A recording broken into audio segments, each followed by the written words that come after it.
Hey, Okie Dingo here. So today's unboxing and review is going to be on the Nintendo Game & Watch Super Mario Bros. Edition. To be honest, I forgot that I had pre-ordered this from Nintendo many months ago because of all the hype around the next-gen PS5, launch week that we were having. But it showed up today on my doorstep, so I thought, let's do a review on this. So if you don't know what a Game & Watch is, they're pretty much the original portable handheld gaming system. So one of the Nintendo execs, he was on his morning commute in Tokyo on the Shinkansen, and he saw somebody playing on their calculator, just kind of burning some time. And he thought, you know what? I'm going to try to make a portable device that people can play while they're on the train, while they're on their, commutes every morning. Just a little bit of entertainment. So he came up with a game called Ball, which is, it was just some old school LCD game which, with Mario just juggling balls. Every time you catch them, you get points. You just try to get a high score. And from there, it evolved on. They had Mario Brothers, they had Zelda, and it kind of evolved into a lot of the games. And also, the D-pad, this was the first time I had a D-pad, so it kind of innovated, the use of a D-pad. So yeah, this is the front of the box. And it has a really nice plastic sleeve, which I will get to in just a moment. Here's the back. So as you see, it has Super Mario Brothers. Mario Brothers 2, which in Japan it's called Mario Brothers 2, and the rest of the world is called Lost Worlds. So it's not the Mario 2 you would think of if you lived in, America, for instance. Ball, and then a clock. So there's some information. It doesn't come with an AC adapter, but it comes with a cable. Here's the top of the box. Nice little Super Mario details. The side. The bottom, which tells you the contents. And the other side. So yeah, here's the plastic sleeve. And as you see, it has all the Mario Brothers themed stuff on it.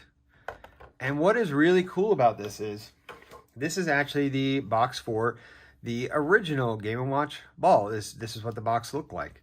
So there's the game. So like I said, this was the old school LCD. It just kind of moved and you caught them. Every time you caught them, you got some points. And you tried to get that top score. So yeah, let's go ahead and open up the box. As you see on the tab, special thanks to you. So Nintendo is really cool about giving thanks to their community. So on the Switch Pro controller, under the, I believe the left joystick, or it might be the right joystick, actually. If you look in on the PCB, you'll actually see it says something like thanks gamers or thank you gamers. So pretty cool that they do stuff like that. Just a little like warnings and yeah, just some licensing stuff and about warranty. So here's your charging cable, which is a Type-C. Looks fairly short, but that's all right. Like I said, it does not come with a brick. And here is the actual Game & Watch. You ready? As you see, it is the retro NES. So it is the original NES theme. So the brushed aluminum, like gold color, and then the like burgundy red plastic. So you have game, which is going to select which game you want to play. So the Mario 2, or Ball. You have the time, which will bring up your clock, and then you have a pause and a set, which is like your on-screen display. A/B, D-pad, nice and simple like the original. Power button here, Type-C charge port, and a speaker. Sorry, I don't know why I didn't think of that. It is a little bit of a fingerprint magnet, but that's to be expected from glossy plastic. The back is actually textured, so probably add a little bit of grip, and it has just the regular stuff that's on the back of like every Game Boy. Just some information about FCC and whatnot, and a serial number. So let's start it up. And you see we are presented with the time. If you go to the pause set menu, you can turn up the volume. You can change the brightness. And you can't hold it down, so you have to actually individually press. Let's just keep it on all the way bright.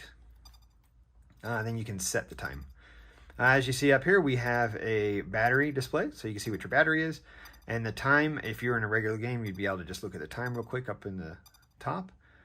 Here, this is the seconds moving around the screen. And if you hit time, you can actually change what's going on in the background. So, pretty neat. All right, then games. We have, let's go to Mario Brothers. So you can adjust the volume in games, and it's actually going to stay so between all the games. All right, so let's just stay in Mario. I'm actually going to turn down the volume because Nintendo is notorious for doing copyright strikes for their gameplays and whatnot. So I am hoping that the screen looks all right on the video, because sometimes videoing screens doesn't always work out so well, but it seems to look good. It is crystal clear to me. So I am fairly certain, yeah, it's an IPS screen. You can tell by the viewing angles how you can go pretty much all the way and you can still see the display. So yeah, it's a nice IPS. It is super, super crisp. Let me actually turn on my light real quick. And hopefully it's all nice and focused up. So yeah, sometimes when you're doing the screen, you'll get like that screen door effect when you're recording, but hopefully it looks all right. Let me just keep the light on.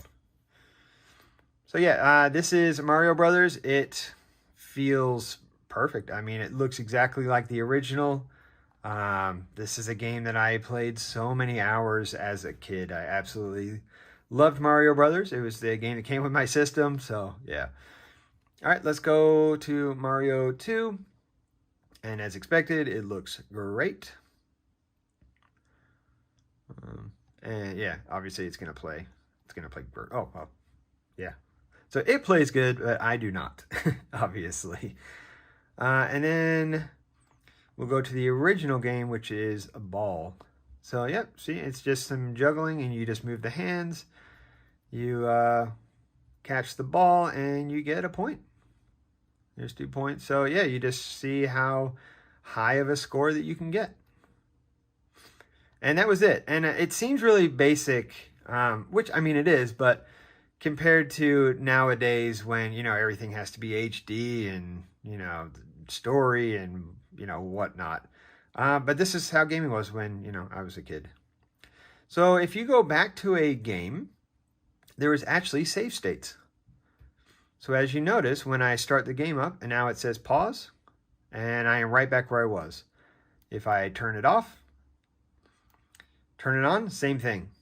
It's going to resume exactly where you were when you turned it off. So I think that's really cool that they added save states to it.